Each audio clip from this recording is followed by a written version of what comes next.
Hi everyone, this is our channel, Meet the Real Story. Please like, share and subscribe.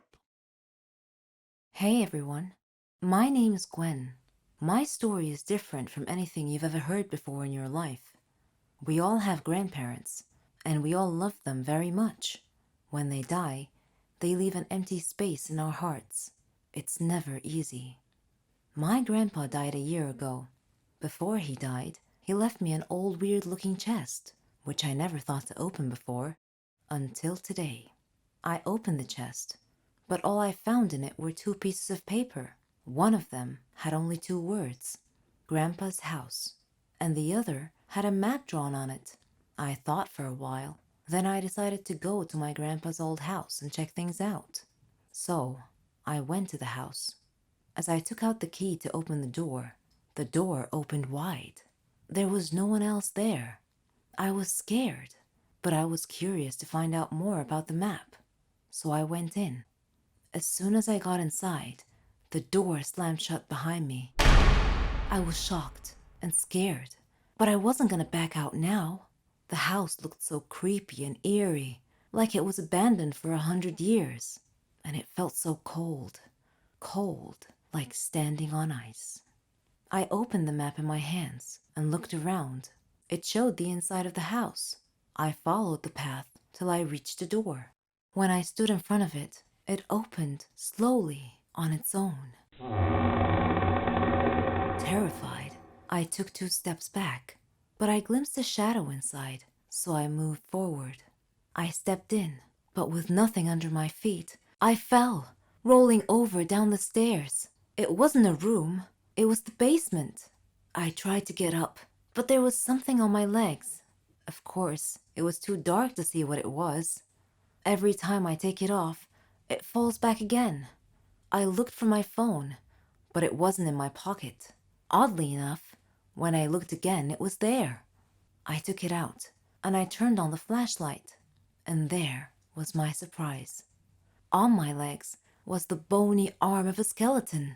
I kicked it away and stood up quick. I lit around the room with my phone, but it was full of skeletons all over.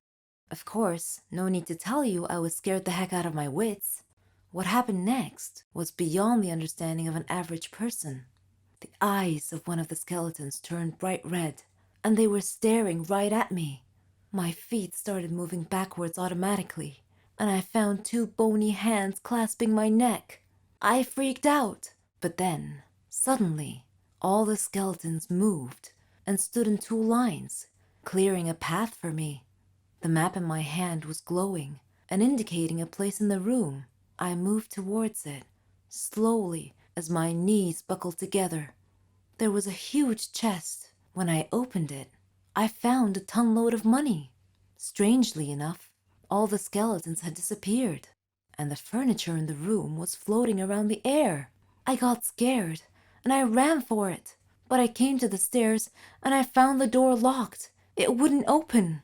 The skeletons appeared around me once again, and they were pulling me off the stairs.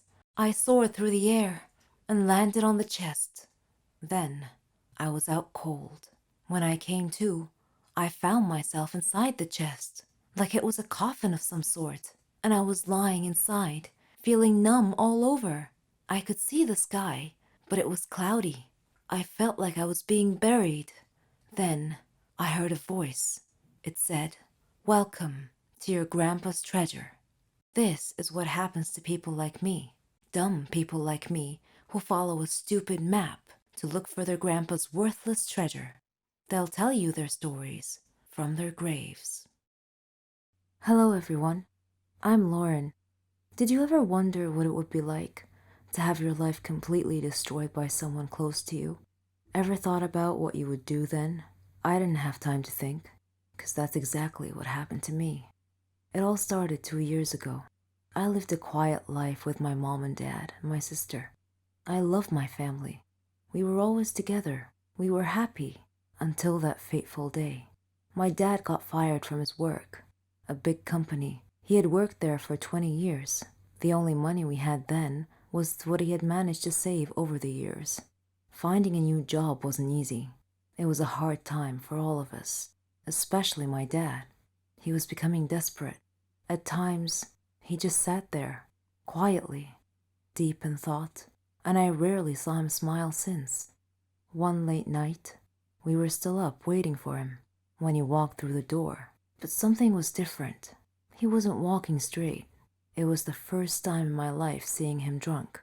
I decided to take matters in my own hand. I started job hunting. I was lucky enough to find something suitable at a startup company. The pay was good enough, and the more I worked, the more I earned. I was trying my best to get our life back. I was giving it all I've got.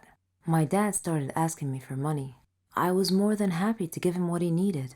I didn't even ask what it was for. Then he started asking for more. He came late almost every night, and he was never awake in the morning. It seemed like we hadn't talked together for ages.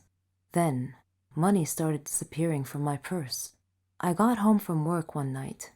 It had been a long day, and I was really tired. I put my bag in my room, and I went to the kitchen to find something to eat. I made myself a sandwich, then took it back to my room. But when I got to the door, I saw a shadow moving inside. I thought everyone was asleep, so I opened the door slightly and looked inside.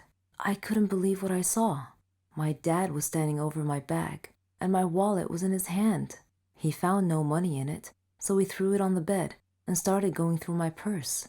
At that moment, my mom came down the stairs. She had my dad's shirt in her hands and a small pack of white powder. I looked at her face. Her eyes were filled with tears. I tried to speak, but found nothing to say. My dad came out of my room. He saw us standing there. Suddenly, everything changed. He tore the shirt and the pack from my mom's hands. He was hysterical. He started breaking things around him. My mom and I were too scared to move, but then my sister came running down the stairs. He pulled her towards him and held a knife to her throat. He threatened to kill her if we didn't give him money. Without a moment's thought, I did what he asked. Things only got worse. Nothing was ever enough.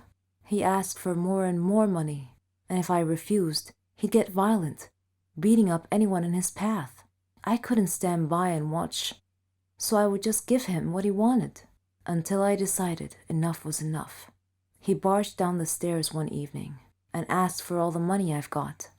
I told him we had expenses to pay, the rent, school fees, but none of it mattered to him. He asked me again for the money and threatened me if I didn't do what he asked. I refused. He hit me so hard that I crashed my head against the wall and fell to the floor, bleeding. Everything went dark. My mom took me to different hospitals, and I had to do a lot of checkups and tests, but all the doctors said the same thing, that this was it. I was sentenced to live my life in darkness, never to see the light again. Bumping my head against the wall was one of the reasons, but apparently my psychological state played a huge role in my recovery. The doctors suggested that I'd be taken to a psychiatrist. My dad felt sorry for what he had done to me. He quit the drugs and alcohol, tried to be proper, but it was because of him that I was in this state. I didn't know if I could ever find it in myself to forgive him. I was torn inside. He was my dad, but I couldn't forget what had happened. I stopped talking shortly after, and he left.